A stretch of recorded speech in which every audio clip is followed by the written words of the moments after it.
Jika ditanyakan, apa sih anime ecchi terbaik sepanjang sejarah? Apakah lo akan jawab ini anime sebagai salah satunya? Gue nggak tahu apa yang lo jawab. Tapi bagi gue pribadi, ini adalah salah satu anime ecchi terbaik yang pernah gue tonton. Selain dengan genre ecchi, juga diberikan genre harem, action, supernatural, school, dan yang lebih penting ada fan service-nya. Oke, di sini gue Afriel berkolaborasi dengan CRY dan juga Nokodera akan memberikan alur cerita tentang anime High School DxD season pertama. Selamat menikmati and let's go to the intro.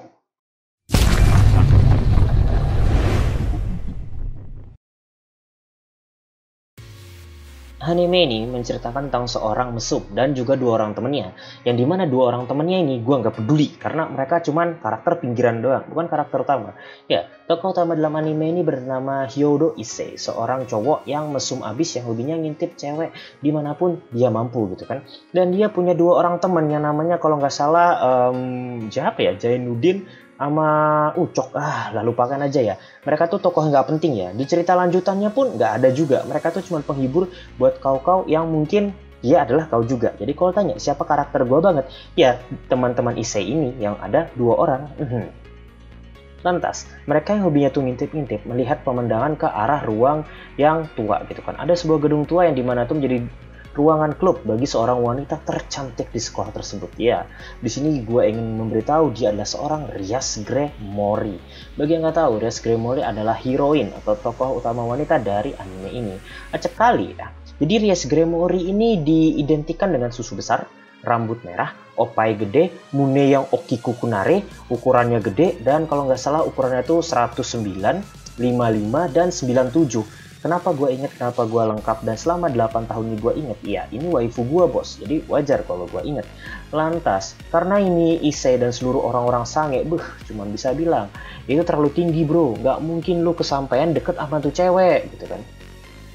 Dari jendela aja ini si Rias cuman pelototin pelongok ke bawah.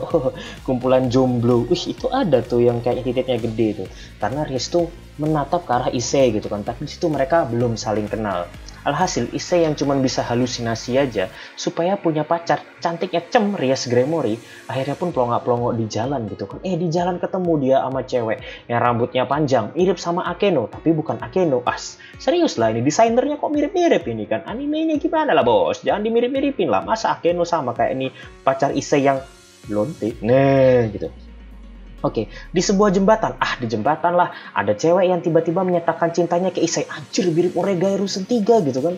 Tapi ini cewek ini bukan kayak Yukinon. Kalau Yukinon kan gak punya susu, kalau ini Big Pops gitu kan. Oke lah, cewek ini tuh bernama Yuma. Dia dengan sangat ganteng. Kok sangat ganteng bro? Kan dia cewek, iya.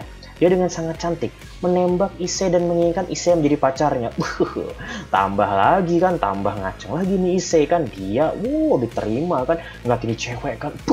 Gedenya sama kayak siapa ini ya? Separuh dari Rias Grey-Mori lah. Nggak apa-apa lah. Sedot-sedot wae lah. Rambutnya panjang. Gua kan tim long hair. Nah, kalau gua jadi Issei pasti mikirnya kayak gitu. Pulanglah kan dia kan. Besoknya, pamer cuk ke para jomblo. Biadab emang ini Issei. Jangan kayak Issei ya, punya pacar langsung pamer dia sama temen-temen yang jomblo. Lu pamerin pacar lu ke jomblo, ya kayak gini hasilnya, nanti kena karma. Dan bener lah nanti kena karma gitu kan. Ketika Yuma dan juga Issei, bagi yang nggak tahu Yuma itu nama pacar Issei, itu mereka kencan. Selepas kencan tuh di air mancur gitu, ya nggak ada patung kencingnya tapi ya, di air mancur gitu. Tiba-tiba Yuma mengatakan, wih gua ini malaikat dong, malaikat bro, malaikat. Lalu ditampolah Issei pakai skill 1 ya kan, kayak di Mobile Legends, lempar tuh panah kayak atlet, tercetor kan, tembus di perutnya Issei, tembus tuh di perutnya Issei. Wah langsung Issei pelongok-pelongok, loh. Gue gak habis thinking gitu kan. Mungkin Issei mikir gitu, masa gue ditusuk sama pacar gue tapi dari depan di perut pula, kalau dari belakang pacarnya cowok dong. Nah seperti itu kan. Wah puas banget nih pacarnya ngaku, aku sebenarnya itu jadi pacar kamu itu ingin nipu kamu. Issei waktu itu sakit hati, sakit jiwa, sakit di celana-celananya bos. Gak bisa ngaceng lagi pas Issei saat itu kan. Datanglah ya kan, dia menyebut nama Rias Grey-Mori gitu. Datang tuh Rias Grey-Mori keluar dari kertas yang dia temuin dari sales gitu kan. Salesnya bentuknya kayak kucing gitu. Dari sales gitu, muncul Rias Grey-Mori gitu, nyeng gitu kan. Udah kayak apa ya, udah kayak Ultraman gitu lah munculnya gitu. Ditolonglah Issei. Issei Anatawa Orewa tolong gitu kan. Nah ditolong, lalu Issei diselamatkan, dihidupkan kembali, tapi jadi iblis gitu kan. Ah iya dah, jadi iblis nih Issei kan. Oke, lalu berselang kemudian, kok berselang kemudian bang? Iya cu, soalnya di sebelumnya nanti itu ya adegan ranjang lagi. Masa gue jelasin gitu kan. Ah, kau ini alur cerita ini bos, artinya kau menikmati cerita, udah langsung aja. Akhirnya ketika Issei dijadikan seekor, anjir seekor jahat banget, seorang iblis gitu kan, dia dipertemukan dengan orang-orang hebat. Ada Kuneko Tojo yang rambutnya warna putih pendek, ada Kiba Yuto yang kayaknya si Keporye, ada Akeno Himeji, waifu Bu Orewa itu. Dikenalkanlah mereka. Tugas Issei sebagai iblis itu adalah jadi sales. Wajah, kok jadi sales bang? Iya, nanti Issei di sini disuruh keliling-keliling komplek itu nyebarin selebaran. Halo, saya iblis gitu kan. Kayak orang tua lah lanjir kata gue. Udah gitu mana ada iblis naik sepeda gitu kan. Nggak epic gitu. Naik awan kinton dong. Ya akhirnya dia nyebarin untuk cari yang namanya pelanggan yang mau bikin kontrak. Tapi nggak ada yang mau bikin kontrak gitu kan. Dia pelongo siang-siang gitu kan, liatin kan cewek-cewek cantik. Ah ntar aku ditusbol lagi kayak si Yuma itu gitu. Nggak jadi dia cari cewek. Ketemulah dia dengan cewek rambut pirang biarawati yang cantik betul bos, namanya Asia Argento. Di sini Issei langsung deh keluar kekuatan biawaknya gitu kan, langsung jadi buaya dia kan. Sok-sok kenal gitu kan, sok bantu, sok ngajak ngobrol gitu kan.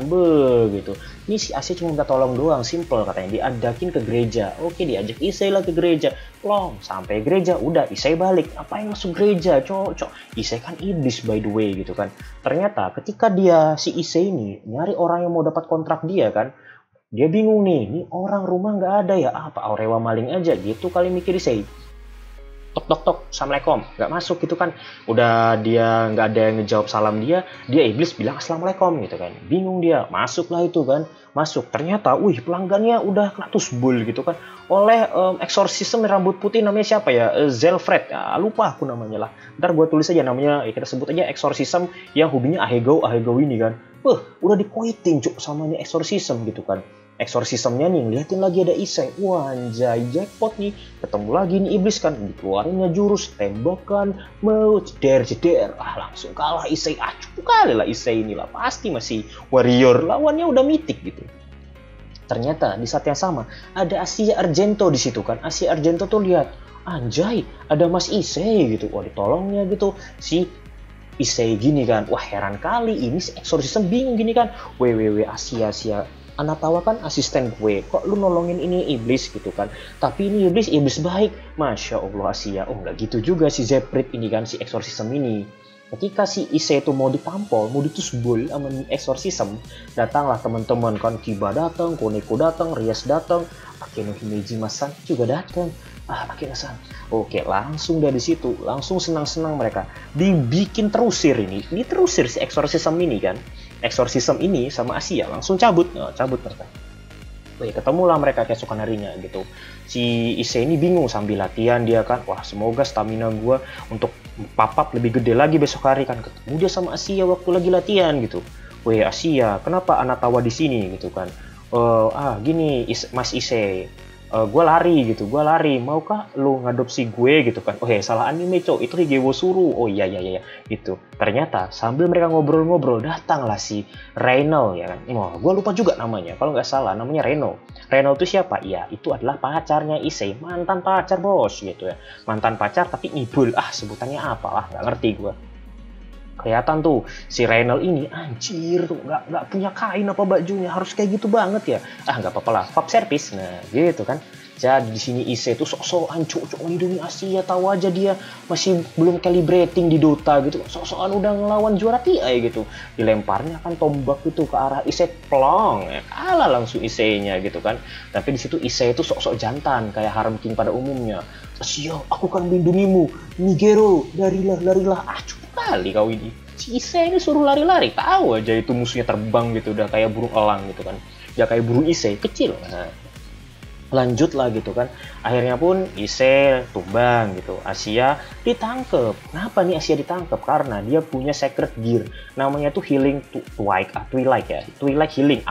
Gak tau lah gue urutannya gimana. Twilight, susah gitu kan. Ujung-ujungnya Issei ini kan lapor dia ke teman-temannya. lapor juga ke Mbak Rias gitu kan, Mbak Rias aku mau nyelamatin Asia, ditampol sama Rias, ditampar pelak gitu, tolol ini orang ini, woi cok itu lo biarawati gitu kan, kita iblis lo ngawur gitu kan. Ise ini sok-sokan keluar jurus fuckboy-nya gitu kan, sok-sokan lagi dia bilang gue nyelamatin sendiri, capek dah ini dah ngomongin sama anak nih yang hobinya baperan sama masih bocil gini kan. Akhirnya tuh satu teman-teman yang bantu nolong gitu kan, sekalian aja gitu ngusir malaikat-malaikat jatuh. Untuk informasi aja, yang kayak Reynald itu julukannya malaikat jatuh atau malaikat-malaikat jahat, seperti si Exorcism, si siapa namanya lah, aku lupa gitu, tapi rambutnya putih dan suka ngeluarin lidah cem Orochimaru gitu. Masuklah mereka ke sebuah gereja gitu kan. Di sana karena Asia Argento tuh memiliki kekuatan Twilight anjir apa ya? Ya pokoknya itulah namanya lah ya. Dan kekuatan itu diinginkan juga oleh pasukan malaikat jatuh ini. Ternyata bisa alik bos gitu kan. Asem di sini. Nanti bisa ubah lagi. Oh enggak. Oke. Sorry. Tadi tuh gua salah ucap gitu kan. Jadi di sini Asia akhirnya tepar dia meninggoy gitu, dia koit gitu kan, marah nih kan, Ise marah dihancurinnya itu semuanya. Bukan Ise yang hancurin, Rias. Ise mah cuma bisa bilang aku akan menyelamatkanmu, aku akan melindungimu, tapi cemen, titiknya kecil gitu kan. Habis itu kagak sabaran, parahnya lagi ini mesum dapat kekuatan dari langit gitu kan. Apa hebatnya Issei? Kayak Rias dong, latihan sejak bocil, kayak Kiba dong, hasil dari dendam, ganteng gitu. Akhirnya lah seluruh orang yang malaikat jatuh tuh dikalahkan oleh teman-teman Issei. Bukan Issei nggak guna di sini, beban doang gitu kan. Dan terakhir muncullah Reynald gitu, atau mantan pacarnya Issei. Ketemulah mereka. Issei galau gini ya, gagal move on. Lalu itu kan ditampol lah itu sama Issei pakai kekuatan bus ngocok sampai 1000 kali nggak keluar. Pas keluar cerotnya ya itu yang dilakukan Issei menggunakan secret gear, yaitu the drake yang dia punya. Apa sih nama secret gearnya si Issei? Orewa lupa gitu kan. Ditampolnya pakai tangannya itu. Untung di tangan kanan pula kan. Kalau misalnya tangannya masih bentuknya kayak gitu, gimana ngocoknya dia? Ditampol gitu kan, habis selebrasi di bus mulu, statnya 1000 nih bos. Nah tampol tuh Reynald plang gitu, sekali tampol kalah gitu. Sedangkan ini saya ditampol berkali-kali nggak kalah, emang ini plot armor banget gitu. Mabok lah tuh si Yuma ya kan. Ketika mabok, langsung dia nyamar lagi, ganti rupanya seperti pacar Issei kan. Jadi seperti Yuma lagi, bilang, Issei apa kau masih mencintaiku? Dasar ini si lonte kan, gak ngerti juga dia. Langsung lah Issei minta banget, dia minta tuh sama si Rias, Mbak Rias, Issei ulti aja nih orang. Langsung tuh dicer gitu kan. Habis tuh Yuma kan, nangis dia, ya Allah padahal tuh cewek pertama gue. Ya Allah, apabila rasa cintaku kepada dia itu salah, mengapa engkau bangun rasa cinta begitu megah di dalam sukmaku? Langsung jadi anak senja di situ Issei kan, nangis dia kan. Padahal dia nangis kenapa? Ya Allah, nih tangan gue boosted gear gue ini nyusahin, gimana ngocok gitu. Kayak gitu dia nangis. Langsung aja seperti demikian gitu. Bentar dulu. Nafas ya, oke lanjut gitu kan. Lalu kan keesokan harinya ini Issei latihan dulu. Masya Allah, ini cukup banget ternyata, nyelamatin Asia aja nggak bejus gitu kan. Dia latihan. Pas tiba-tiba dia ke sekolah, di ruangan klub muncullah itu kan si Racer Phoenix ya, rambutnya itu kuning, suaranya Dio pula, anjir pengisi suara sama kayak Dio pula, si Kayasuta Kihito, yang nggak lain dan nggak bukan adalah satu dari keluarga terhormat, yaitu keluarga Phoenix, dan dimana anak tertua dari keluarga Phoenix yaitu Racer Phoenix adalah tunangan dari Rias Gremory. Ups, mantep nih, ada main-main tunangan, biasalah kelas bangsawan. Tapi di sini Rias tuh nggak suka. Ya, maklum lah, ini Racer nih tampang-tampangnya tuh kayak tukang NTR di dojin gitu lah, di dojin di Faku dan juga di Pururin gitu. Nggak demen ini si Rias kan, demennya tuh muka-muka so tajem Issei Hyodo gitu. Akhirnya lah di sini si Rias itu nggak mau lah, aku kawin sama kau lah, jarang mandi kau itu. Wah, dihina-hina. Rias kalem bos, gua mandi, lu kira sabun gua dipakai buat ngocok? Ya enggak lah gitu, enggak. Di situ pokoknya si Rias nggak mau lah sama ini si Racer Phoenix gitu kan.